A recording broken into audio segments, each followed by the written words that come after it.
Welcome to all students. In this lecture, we are going to consider particle detectors. You see, in the field of nuclear physics, a detector is defined as a device which converts the energy of nuclear particle or radiation into visible electrical signal.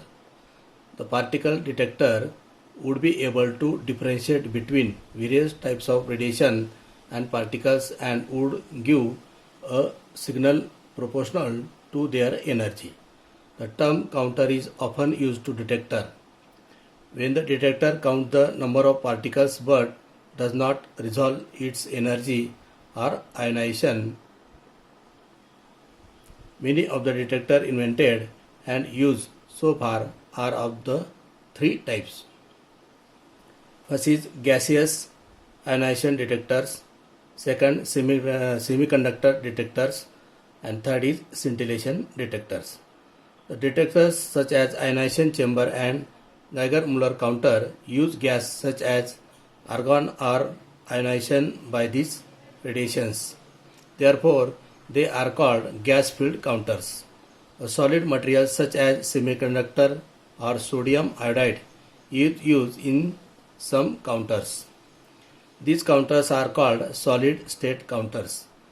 The scintillation counter is a solid state counter in which photons are produced in the scintillation crystal like sodium iodide when alpha particles are impinging on it. So first we see GM counter, that is the Geiger-Müller counter. So first we see the construction of GM tube. The construction of the GM counter is similar to that of ionization chamber. A gas-filled chamber with conducting walls has a central electrode made of thin wire. The electrode is isolated from chamber and is kept at a positive potential relative to the conducting wall of the chamber. The DC voltage V is applied between the central electrode and wall of the chamber through the resistor R, across which the output voltage pulse is produced. This voltage is then given to amplifier and counter circuit. So it is shown in the figure 4.3. So we see the figure. So this is the diagram of GM counter, in which this is the gas filled chamber, and at center there is a central electrode which is made of wire and it is connected to the positive terminal of the battery.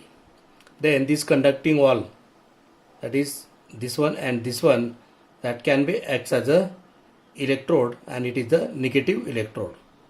Okay, and it is connected to the negative terminal of the battery. So here is negative terminal of battery and here is positive terminal of the battery, and here resistor is applied or connected between these two ends, which measure the potential drop, and this signal is fed to the amplifier and pulse counter.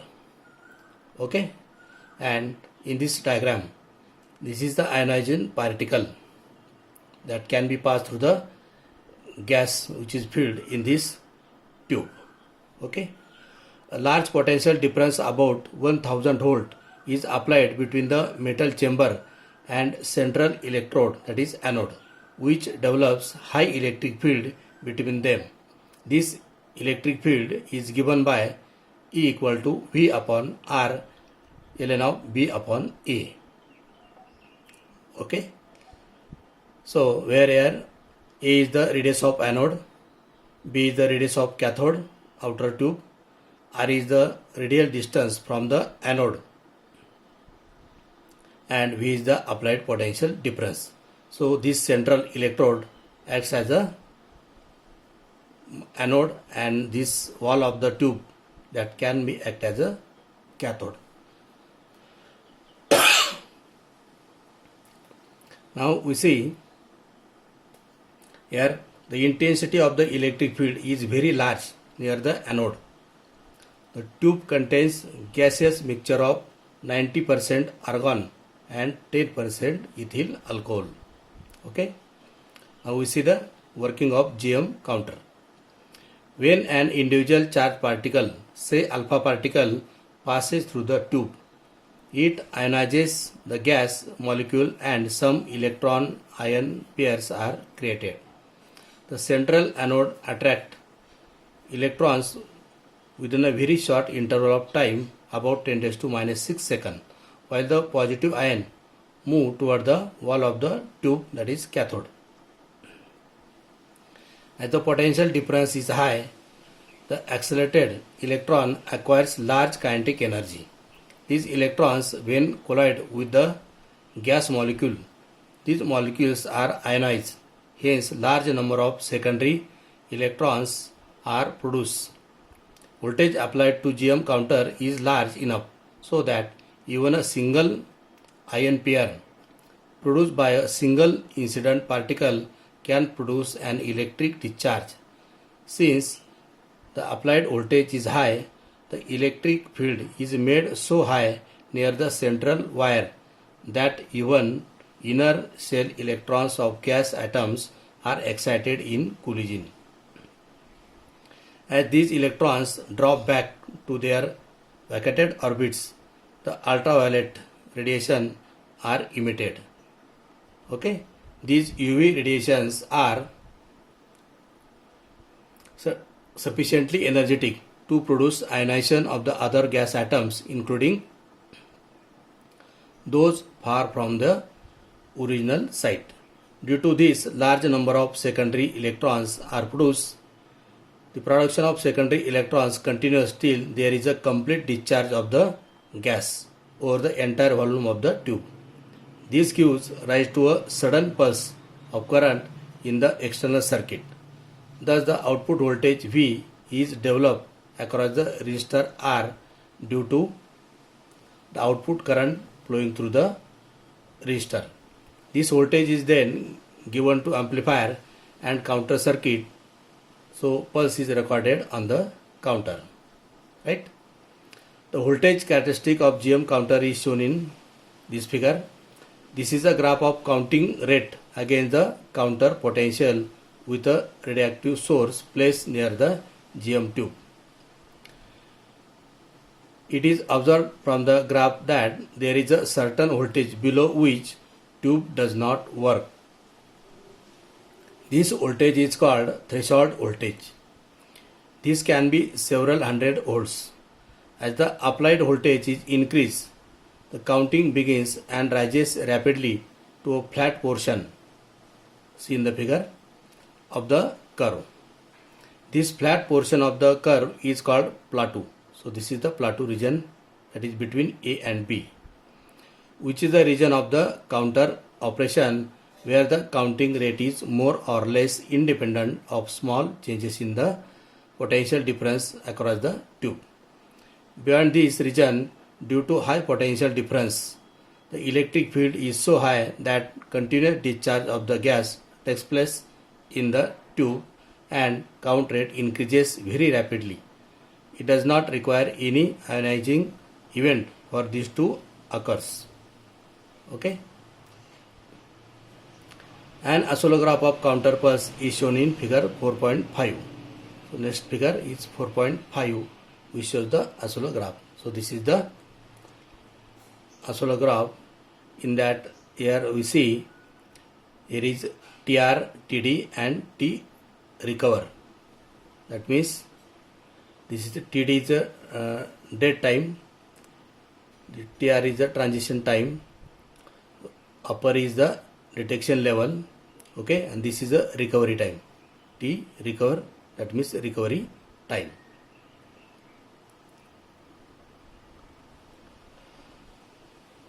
Then you see, when a charged particle enters the active region of a counter, few primary ion pairs are produced due to large field. A large number of secondary electrons are created and leak through external resistor R. Hence the fast arising pulse, that is TR, equal to 5 into 10 raised to minus 7 seconds appears across the resistance. Complete discharge of the gas makes counter dead for other particles for counting. The time for which counter is dead is called as the dead time TD. By quenching of positive ions, the condition in the counter are recovered for receiving next particle. The time required for this is called recovery time, that is T recover. The resolving time of the counter is the sum of dead time and recovery time. Okay. Then we see what is the quenching. What is meant by quenching of gas breakdown? The gas breakdown or the discharge must be stopped, that means quenched. Quench means stopping. To prepare a counter for next event, this quenching of the gas breakdown may be accomplished by lowering the voltage V after each count. That means we can quench the gas by lowering the voltage V. The quenching can also be done inside the gas itself instead of lowering the voltage V. For the discharge to maintain itself, either one or more of the High number of positive ions formed in an avalanche or photon must release a new electron in the gas or at the cathode wall to start the process again. When a positive argon ion is neutralized on a metallic surface, a considerable amount of energy is released that may be used to expel an electron from the surface. Certain other gases do not have in this way. It is possible to make GM counter self-quenching if the argon gas with 10% ethyl alcohol called quenching gas is used. The alcohol molecule absorbs ultraviolet photon emitted by the argon and the absorption takes place without the ionization. Thus, they do reach the cathode. When the positive ion of argon move toward the cathode, they collide with alcohol molecule, resulting in the transfer of an electron from the alcohol molecule to the argon ion, and argon is neutralized. Thus, positive ions reaching the cathode are alcohol ions. Upon arrival at the cathode, alcohol molecule ions dissociate rather than eject electron, so the discharge gets quenched. So there are two type of quenching process. One is the by lowering the voltage, and second one is by second method, in which we have to apply the quenching process by neutralizing the ions. Okay.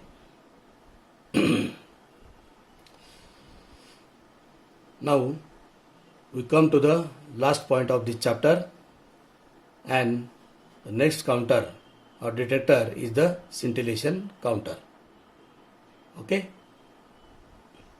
If energetic charged particles such as alpha particle hit the crystal of a solid material, the electrons in the crystal are knocked out of their sites in the crystal. When an electron falls back into the vacancies, the light is emitted.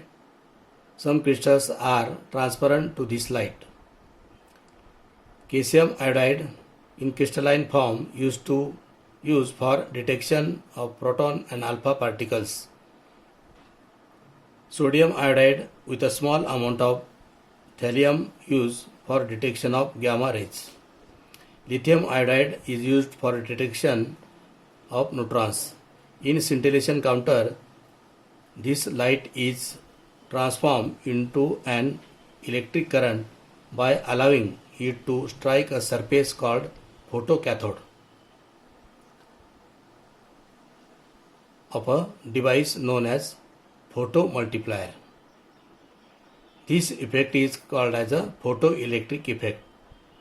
The schematic diagram of scintillation detector, in which photomultiplier is a main part, is shown in next figure. So this is the figure of scintillation counter. There are D1, D2, D3, D4 are the dianodes. This is the scintillator where we create the photons or pulse of electrons, and this electron when strike on this dianode, there is a ejection of the electrons. Okay. In the photomultiplier, the electrons emitted by the photocathode are accelerated by an electric field and driven into a dianode. So when electrons emitted from this photocathode, they incident on a dianode and get accelerated due to applied voltage. The dianode is a plate with a surface from which these electrons are easily knocked out. The photomultiplier has 6 to 14 such dianodes. Each of these dianodes is maintained at a voltage higher than the previous one. That means voltage applied across this dianode are continuously in increasing order. Each electron arriving at the dianode knocks out about 3 or 4 electrons depending on the energy given to it by the electric field. The electrons emitted from this dianode are then accelerated toward a second dianode maintained at higher potential. Each electron knocks out several electrons from the dianode. The process is repeated several times with the number of electrons being multiplied by 3 or 4 at each dianode. These electrons from the external circuit and produce these electrons from the last dianode are finally collected at anode. These electrons, total charge Q, flow from the external circuit and produce a voltage pulse with pulse height V. The pulse height is proportional to the energy of the incident radiation. So here from each dianode there is a production of multiple electrons. That means here multiplication of electrons takes place, and finally these all electrons are attracted toward the anode. Okay, so that creates the current. So this is the scintillation detector. Okay, so now here is the end of syllabus. So thanks to all.